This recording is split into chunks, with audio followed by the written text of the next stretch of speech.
नमस्कार, मेरा नाम दिशा चाचरा है और आप देख रहे हैं जीएमटी गाइड मेमो टॉक। और आज हमारे साथ मौजूद है आचार्य राज मिश्रा जी और हम बात करने वाले हैं ग्रह दोष, वास्तु और आपके अंदर की शांति जैसे अन्य विषयों पर। तो आचार्य राज मिश्रा जी, आपका हमारे चैनल पर हार्दिक स्वागत है। धन्यवाद जी। तो आचार्य जी, मेरा सबसे पहला प्रश्न आपसे ये है कि अगर मैं आज के दौर की बात करूं, सोशल मीडिया का दौर है, युवाओं का दौर है और आज के टाइम पे हर इंसान, सिर्फ युवा नहीं, हर इंसान अपने लाइफ में बहुत ज्यादा बिजी है। और बिजी के साथ साथ कहीं ना कहीं वो अपने मेंटल हेल्थ को लेके अवेयर भी है, पर उसका ख्याल नहीं रख पाता। ऐसे में अपने आप से एक डीप कनेक्शन एक इंसान किस तरीके से बना सकता है? ये बहुत महत्वपूर्ण प्रश्न है आपका। ये सत्य है कि आजकल का युवा जो है वो अपने मेंटल हेल्थ को लेकर के अवेयर है, लेकिन दो चीजें बड़ी इंपॉर्टेंट है, चिंता करना और चिंतन करना। आज का युवा चिंता कर रहा है, चिंतन नहीं कर रहा है। मैं अपने मेंटल हेल्थ को लेकर के अगर चिंता करता रहूंगा तो मेरी मेंटल हेल्थ बेहतर नहीं हो सकती है। मुझे उसको लेकर के चिंतन करना होगा तो मेरी मेंटल हेल्थ बेहतर रह सकती है। मैं चाहे वो एस्ट्रोलॉजिकली बात करूं या मैं स्पिरिचुअली उस चीज को लेकर के बात करूं, हम सभी लोग देखिए, इस संसार के अंदर आप शायद कुछ बुक्स आपने पढ़ा होगा जिसके अंदर ये बहुत क्लियरिटी से मेंशन किया गया है कि नेगेटिविटी और पॉजिटिविटी दोनों है। डिपेंड करता है कि आप एक्चुअल में चाहते क्या हो, आप नेगेटिविटी इसको दे रहे हो या पॉजिटिविटी ब्रेन को दे रहे हो। अगर आप पॉजिटिव थॉट्स के साथ आगे बढ़ेंगे तो आपके ब्रेन में पॉजिटिविटी आएगी, नेगेटिव थॉट्स के साथ आप आगे बढ़ेंगे तो आपके ब्रेन में नेगेटिविटी आएगी। बहुत सिंपल है। इस बॉडी का और इस माइंड का एक तरीका है, इसको जो आप देना शुरू कर देते हैं ना, उसी का यह आदी हो जाता है। मैं दोनों चीजों को लेकर, क्योंकि मैंने एस्ट्रोलॉजी में इतना अध्ययन किया है और मैंने प्लैनेट को बहुत गहराई से जाना है कि मन को हमारे चंद्रमा कंट्रोल करता है। आपको एक मैं बहुत एग्जांपल बता रहा हूं। आप 8 बजे मान लिया जाए रोज सो करके उठते हैं, आप 6 दिन 5 बजे सोकर उठना शुरू कर दीजिए।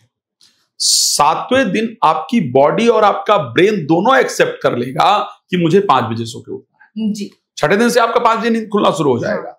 आप 8 बजे सोकर उठते हैं, आप 9 बजे सोकर उठना शुरू कर दीजिए, आपका ब्रेन और आपकी बॉडी उसको एक्सेप्ट कर लेगी।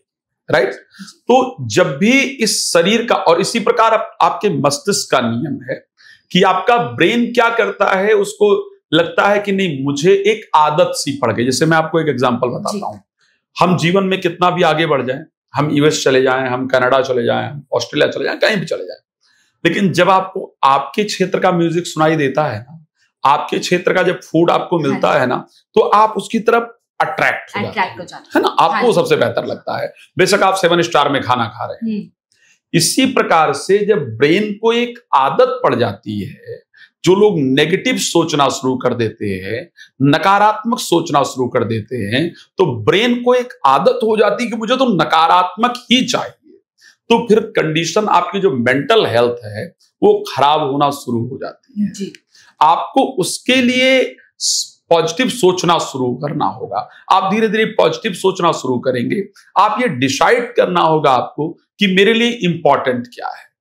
मान लिया जाए कि मैं एक स्टूडेंट हूं, मैं एक पढ़ाई करने वाला बच्चा हूं, तो पढ़ाई करने वाला बच्चा हमेशा अगर ये सोचना शुरू करे कि पूरे दिन का एक चार्ट बनाया जाए कि मैंने पूरे दिन में क्या किया है जो मेरी लाइफ के बेहतर के लिए है, जो मेरे एजुकेशन के बेहतर के लिए है, और क्या मैंने ऐसा किया है जो मेरी लाइफ को, मेरे एजुकेशन को खराब करने के लिए है।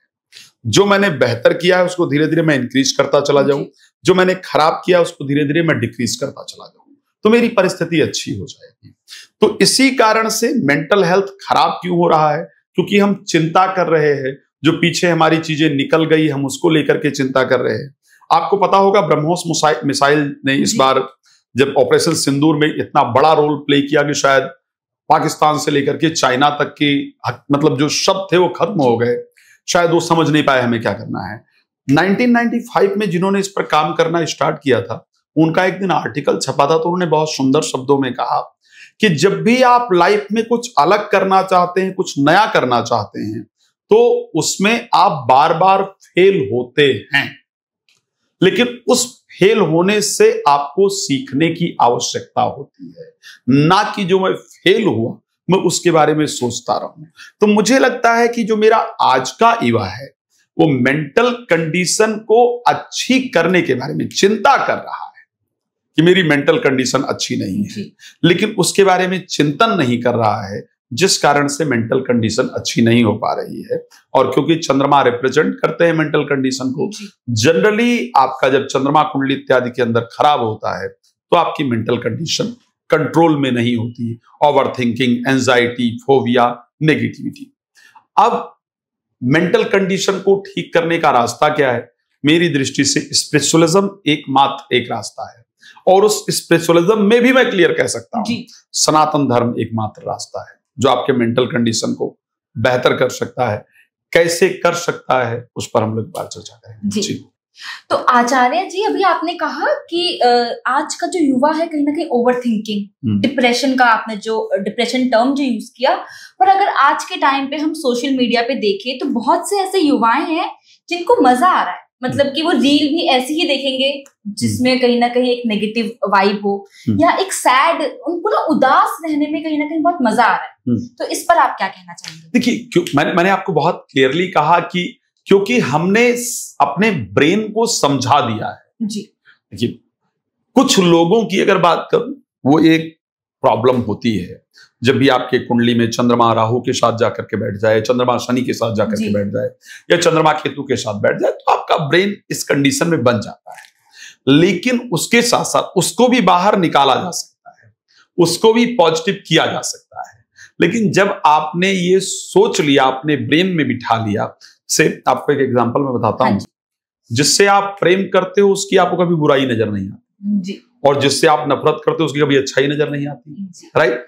मैंने कहा आपको कि आप मार्केट जाओ और मार्केट से आपको फ्रूट लेकर के आना है, ठीक है। स्पेसिफिक मैंने कहा कि आपको ऑरेंज लेकर के आना है, एप्पल, कुछ भी जो भी हो सकता है। आप मार्केट जाएंगे, क्या आपको रास्ते में जाते हुए कुछ और चीज नहीं दिखेगी? बहुत सारी चीज दिखेगी, लेकिन आपका ध्यान कहाँ है?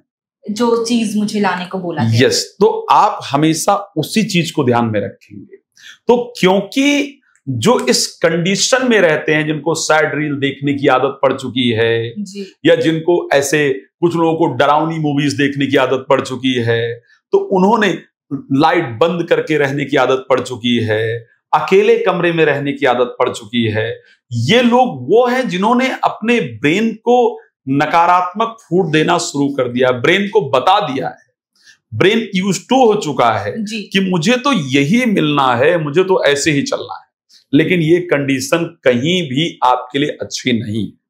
शास्त्र कहता है कि अकॉर्डिंग टू विष्णु पुराण, जल एक श्लोक आता है, जलजा नवलक्षाणी अस्थावरा लक्ष्य विंशति क्रीमेम रुद्र संख्यायाम, मतलब एक श्लोक आता है कि कितने जन्म के बाद आपको मानव का शरीर प्राप्त हुआ है।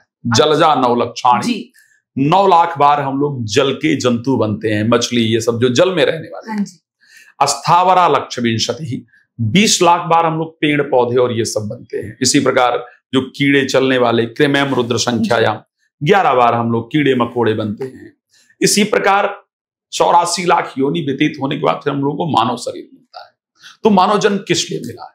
मानव जन्म मिला है महाराज बनने के लिए, हमको सुभाष चंद्र बोस बनने के लिए, भगत सिंह बनने के लिए, महाराणा प्रताप बनने के लिए, है नहीं, शिवाजी बनने के लिए, हमें इस प्रकार से महारानी लक्ष्मीबाई बनने के लिए जो हमको मानव शरीर मिला, इसमें कुछ कामयाबी के लिए मिला है, कुछ यूनिक करने के लिए मिला है। अब अगर उसमें हमने अपने ब्रेन को इस नेगेटिविटी में डाल दिया तो सबसे गलत है। मुझे लगता है उससे बाहर निकालने की आवश्यकता है, और उसका एकमात्र तरीका मैं दोबारा कह दे दूं, स्पिरिचुअलिज्म के अलावा और कोई तरीका नहीं जो आपको इससे बाहर निकाल सके। अब मैं आपको बता रहा हूं स्पिरिचुअलिज्म क्यों। जी, आप सोचिए, महाभारत युद्ध का आप लोगों को दृश्य शायद याद होगा। अर्जुन के पुत्र की मृत्यु हो जाती है, क्या ये पॉसिबल है? अभिमन्यु मारा जाता है युद्ध, क्या ये पॉसिबल है कि किसी के साथ, भगवान ना करे, दुर्भाग्यवश ऐसी घटना हो और वो अगले दिन युद्ध के लिए खड़ा हो जाए? क्या ये पॉसिबल है? नहीं। लेकिन अर्जुन, क्योंकि उसने गीता सुना है, स्पिरिचुअलिज्म के सहारे, और उस स्पिरिचुअलिज्म के कारण वो अगले दिन युद्ध के लिए तैयार होता है। लाइफ का हर एक पार्ट इंपॉर्टेंट है। जैसे आप हम लोग कार ड्राइव करते हैं, गाड़ी ड्राइव करते हैं, तो जिस प्रकार गाड़ी के 4 पहिए हैं, इसी प्रकार हमारे लाइफ के 4 पार्ट हैं। फैमिली लाइफ एक पार्ट है, फैमिली फ्रेंड्स एक पार्ट हो गया, पैसा आपका दूसरा पार्ट हो गया, प्रोफेशनल लाइफ जॉब इत्यादि आपका तीसरा पार्ट हो गया। इसी प्रकार से आपकी हेल्थ आपका चौथा पार्ट है। लेकिन इन सबको मैनेज, जैसे गाड़ी के आपके चारों टायर ठीक है जी, गाड़ी आपकी चल रही है, लेकिन उस गाड़ी को ठीक से चलाने के लिए इन चारों टायरों पर तो आपका ध्यान देना अच्छा होना इंपॉर्टेंट है, लेकिन उससे इंपॉर्टेंट है कि आपकी जो हैंडल है वो आपके काबू में होना चाहिए, स्टीयरिंग आपकी काबू में होनी चाहिए। तो जो ये 4 लाइफ के पार्ट हैं, उसका जो स्टीयरिंग है वो स्पिरिचुअलिज्म है। अगर आपकी पकड़ स्पिरिचुअलिज्म में अच्छी होगी तो आपके ये सारे पार्ट कहीं ना कहीं बेहतर होंगे। तो क्योंकि मुझे लगता है कि ईवा ने ब्रेन को उस डायरेक्शन में ना भेज करके सैडनेस के डायरेक्शन में भेज दिया है, इस कारण से प्रॉब्लम आती है। तो आचार्य जी, आज के दौर पर अगर स्पिरिचुअलिज्म की तरफ अगर हमें कदम उठाना है तो किस तरीके से, वो पहला कदम क्या होगा और किस तरीके से हम स्पिरिचुअलिज्म की तरफ आगे बढ़ पाएंगे? देखिए, स्पिरिचुअलिज्म की तरफ आगे बढ़ने के लिए इस संसार में एक श्लोक आता है भागवत के अंदर कि आप अपने आप को कंट्रोल कैसे कर सकते हो, है ना। जैसे आप अगर देखेंगे, आज साइकाइट्रिस्ट की फीस बहुत बढ़ रही है। अगर आज से मुझे लगता है कि 30-40 साल पहले आप पीछे जाइए, साइकाइट्रिस्ट आपको देखने को नहीं मिलेगा। साइकाइट्रिस्ट कोई, मुझे लगता है, कोर्स भी नहीं करना चाहता होगा शायद ये वाला। लेकिन आज साइकाइट्रिस्ट की फीस बढ़ रही है क्योंकि हमारी मेंटल हेल्थ दिन ब दिन खराब होती जा रही है, और आने वाले समय में साइकाइट्रिस्ट की फीस सबसे अधिक होगी, और मुझे लगता है अधिकतम डॉक्टर साइकाइट्रिस्ट मिलेंगे। मैं आपको एक और फैक्ट बता दूं, शायद जापान इस दुनिया का एक एजुकेशन के उसमें देखा जाए, जापान देखा जाए, यूएस देखा जाए, एक और कंट्री है, मुझे शायद उस कंट्री का नाम याद नहीं आ रहा, जहां पर एजुकेशन के दृष्टि में सबसे ज्यादा लोग हैं। ओके, एजुकेशन यहाँ का सबसे बेहतर है। लेकिन अगर पागल की बात की जाए तो सबसे ज्यादा सुसाइडल केस आपको यहीं मिलेंगे। पागल, जो मेंटली डिस्टर्ब लोग हैं, वो आपको यहां मिलेंगे। तो क्योंकि एजुकेशन के साथ जब तक स्पिरिचुअलिज्म कनेक्ट नहीं होगा तब तक आप अपने आप को मेंटली फिट नहीं रख सकते हैं। भागवत में कहा गया कि यदि आपको अपने आप को जीवन में फिट रखना है, इंद्रियों को काबू करके रखना है, जिससे कि आपको कामयाबी मिल सकती है, तो जितासनो जित श्वासो जित संगो जितेंद्रिया, ये श्लोक है। सबसे पहली चीज कि आपका एक स्थान पर बैठ करके कुछ समय आप निकालिए पूरे दिन की, जहां पर आप इलेक्ट्रॉनिक गैजेट्स इत्यादि से दूर हो करके अपने आप से सोचिए कि मतलब मेरी लाइफ क्या है, मुझे बनना क्या है, मुझे करना क्या है, जो मैं बनना चाहता हूं या चाहती हूं, उसके लिए मैं कितना समय अपना उस चीज पर दे रही हूं या दे रहा हूं। सबसे इंपॉर्टेंट चीज है जितासन। जितासनो शब्द का यही अर्थ है कि हम एक आसन पर बैठ करके अपने फ्यूचर को लेकर के चिंतन करें, ठीक है। जित श्वासो, फिर बॉडी को फिट करने के लिए आपको व्यायाम, प्राणायाम, जिम एक्सरसाइज जो भी आप कर सकते हैं वो आपको पूरे दिन में जरूर करना चाहिए। थर्ड, वेरी इंपॉर्टेंट, जित संगो। आपकी फ्रेंडशिप, आपका रिलेशनशिप किसके साथ है, जिसके साथ है वो पॉजिटिव है या नेगेटिव है। हमेशा पॉजिटिव लोगों के साथ कनेक्ट रहने का प्रयास कीजिए, पॉजिटिव चीजें सोचने का प्रयास कीजिए। इस प्रकार आप अपनी मेंटल हेल्थ को बेहतर कर सकते हैं। मेंटल हेल्थ को बेहतर करने का एक बहुत सुंदर तरीका है मृत्युंजय मंत्र का जप करना। मृत्युंजय यस, अगर महामृत्युंजय किया जा सके बहुत अच्छा है। ओम हौं जुं शाह ओम भूर्भुवः ओम त्र्यंबकम यजामहे सुगंधिम पुष्टिवर्धनम उर्वारुकमिव बंधनान मृत्युर्मोक्षेमामृतात् ओम स्वाहा भुवा भू ओम शां जुं हौं। ये महामृत्युंजय मृत्युंजय है। ओम त्र्यंबकम यजामहे सुगंधिम पुष्टिवर्धनम उर्वारुकमिव बंधनान मृत्युर्मोक्षेमामृतात्। साइंटिफिकली बता रहा हूं, इसको करने से आपकी जो जीभ है वो 360 डिग्री मूव होती है और आपके ब्रेन में हैप्पी हार्मोन्स रिलीज होते हैं। अच्छा। तो उससे आप किसी भी एंजाइटी, फोबिया, डिस्ट्रैक्शन, डिप्रेशन से बाहर आ जाते हैं। तो स्पिरिचुअलिज्म एक सबसे बेहतर तरीका है अपने आप को मेंटली फिट रखने के लिए। पहले अपने टारगेट डिसाइड करें, करना क्या है उसको डिसाइड करें, उस पर काम करें। जो बुरा हो गया है उसके बारे में ना सोचें, आगे जीवन में बढ़ें, मेंटली आप परफेक्ट कर सकते हैं। जी आचार्य जी, जब हम ध्यान की बात करते हैं, मेडिटेशन की बात करते हैं, तो आज के टाइम पे 2 टर्म सामने आते हैं, एक मेडिटेशन और एक मैनिफेस्टेशन। तो इन दोनों के बीच का अंतर क्या है? मेडिटेशन, ध्यान करना, और मैनिफेस्टेशन जो मैं कहीं ना कहीं वेस्टर्न टेक्निक की अगर मैं बात करूं उसमें आता है, तो इन दोनों के बीच का अंतर क्या है? देखिए, अगर मैं ध्यान की बात करूं, अगर मैं मेडिटेशन, सबसे बेहतर मेडिटेशन ही है। वेस्टर्न लोगों ने तो हमसे सीखा है भाई। जी। वेस्टर्न ने हमसे सीखा है, आप सोच भी नहीं सकते। मतलब उन्होंने हमसे सीख करके चीजों को दूसरी तरीके से अपनाने का प्रयास किया है। मैं आपको उसके 2-3 एग्जांपल देता हूं। आपने रेकी सुना है? रेकी एक हीलिंग प्रोसेस, आप लोगों ने सुना होगा। हीलिंग एक प्रक्रिया, हाँ। लोग बड़ा पैसा दे करके, और कहा क्या जाता है कि हमने जापान से सीखा है। अच्छा। राइट, हाँ, ये बहुत चलता है। रेकी हमने जापान से सीखी है, हीलिंग हमने जापान से सीखी है। हीलिंग के अंतर्गत अपनी एनर्जी दूसरे के अंदर ट्रांसफर करना, जिससे कि दूसरे आदमी का ब्रेन इत्यादि चेंज हो जाए और वो पॉजिटिव हो जाए। मैं सबसे पहले हीलिंग प्रक्रिया आपको बता रहा हूं, रेकी बता रहा हूं।